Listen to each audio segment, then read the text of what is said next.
Assalamualaikum warahmatullahi wabarakatuh. Izinkan saya untuk memberikan hasil riset saya mengenai apa itu peran dari PPKA, mulai dari pendidikan, keterampilan, prospek, dan gajinya. Nah, sebelum kita masuk tentang PPKA, langkah lebih baiknya kita mengetahui definisi dari PPKA. Nah, PPKA adalah pengatur perjalanan kereta api, adalah petugas yang bertanggung jawab atas pengaturan dan pengendalian perjalanan kereta api.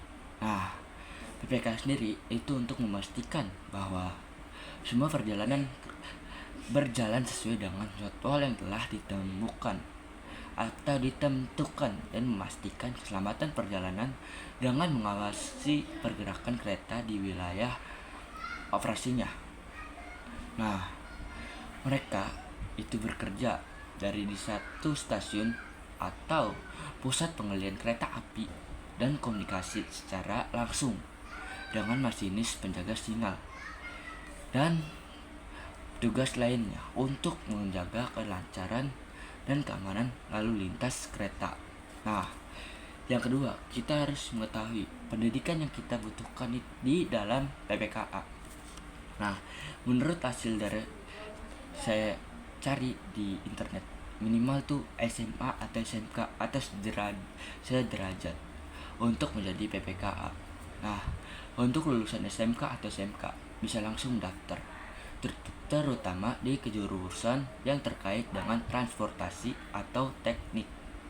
Nah, pendidikan khusus setelah lulus, calon PPKA akan mengikuti pendidikan dan pelatihan khusus yang diselenggarakan oleh PT KAI Indonesia atau lembaga pelatihan yang bekerja sama dengan KAI. Nah, dari pelatihan ini mencakup teori dan praktik tentang manajemen lalu lintas kereta api, penggunaan sistem sinyal, dan pengelolaan perjalanan kereta api.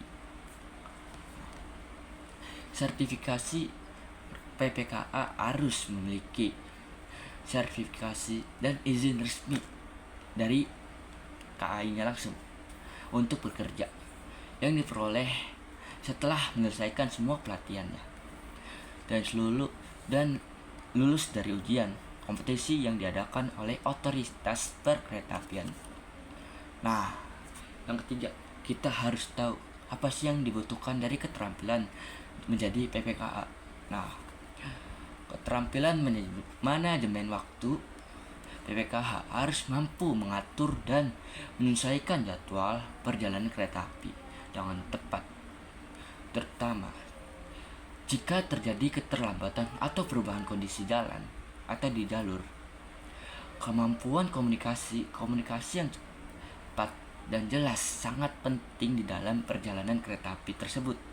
Nah, oleh karena itu PPKA harus berkomunikasi dengan berbagai pihak, termasuk masinis, petugas sinyal, dan pengawas kereta. Nah, yang kedua ada kemampuan komunikasi yang tinggi atau konsentrasi yang tinggi. Jadi itu menjadi tugas PPKA harus memiliki daya konsentrasi yang penuh saat bekerja, karena kesalahan sedikit saja atau kecil bisa berakibat fatal terhadap keselamatan perjalanan kereta tersebut. Yang ketiga, harus adanya pemahaman teknologi. Nah, PPKA sendiri harus menguasai penggunaan sistem sinyal dan teknologi komunikasi yang digunakan dalam pengendalian perjalanan kereta api. Yang keempat, ada keterampilan solving atau saat terjadinya ganggu teknisi atau masalah di lapangan. PPKA harus cepat tanggap dan mampu mengambil keputusan yang tepat untuk menghindari kecelakaan dan menjaga kelancaran operasional. Nah, kita masuk ke prospek kerja. Gimana sih prospek kerjanya menjadi PPKA? Oke. Prospek kerja menjadi PPKA yaitu dari stasiun kereta api. PPKA harus bekerja di stasiun kereta api dan bertanggung jawab atas kelancaran perjalanan kereta di wilayah tersebut. Nah, jadi itu kerjanya dia di pusat pengendalian kereta api tersendiri. Nah, PPKA juga bisa bekerja di pusat pengendalian itu lalu lintas kereta yang mengatur jalur kereta dalam area yang lebih luas, bahkan lintas kota atau provinsi. Gila, keren banget. Nah, jenjang karir di PTKI setelah beberapa tahun pengalaman, PPKA itu bisa dipromosikan ke posisi yang lebih tinggi pastinya dalam manajemen operasionalnya. Nah, seperti superior dan pengawasan pengandalian perjalanan kereta api. Nah, berapa sih gaji yang dihasilkan oleh PPKA tersebut? Oke, kita masuk ke gaji pokok. Gaji pokok pada gaji PPKA di Indonesia bervariasi tergantung pada pengalaman dan posisinya. Nah, untuk PPKA junior, gaji awal itu berkisaran sekitar 5 hingga 7 juta per bulannya. Nah, setelah itu dia mendapatkan yang namanya tunjangan selain gaji pokok. Nah, PPKA juga menerima berbagai tunjangan seperti tunjangan kinerja, tunjangan transportasi, dan tunjangan risiko kerja. Nah, total penghasilan dari tunjangan bisa mencapai 8 hingga 10 juta per bulannya. Wow, itu sangat banyak sih. Nah, selanjutnya ada bonus dan fasilitas PPKA yang bisa didapatkan. Nah, PPKA biasanya mendapatkan bonus tahunan tuh. Waduh. Dan fasilitas kesehatan dari perusahaan, serta beberapa fasilitas lain seperti asuransi jiwa dan program pensiun. Nah, kita masuk ke tantangan. Oke.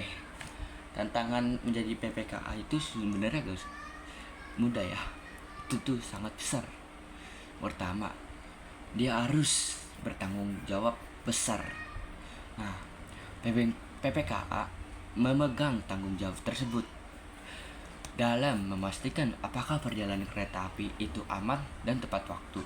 Nah, jika ada kesalahan dalam pengaturan jalan atau sinyal, bisa menyebabkan kecelakaan serius. Kayak contohnya terjadinya tabrakan tuh. Itu kan di daerah mana sih, Jogja. Itu pastinya ada kesalahan fatal ya dari PPKA-nya. Makanya itu menyebabkan kecelakaan. Oke.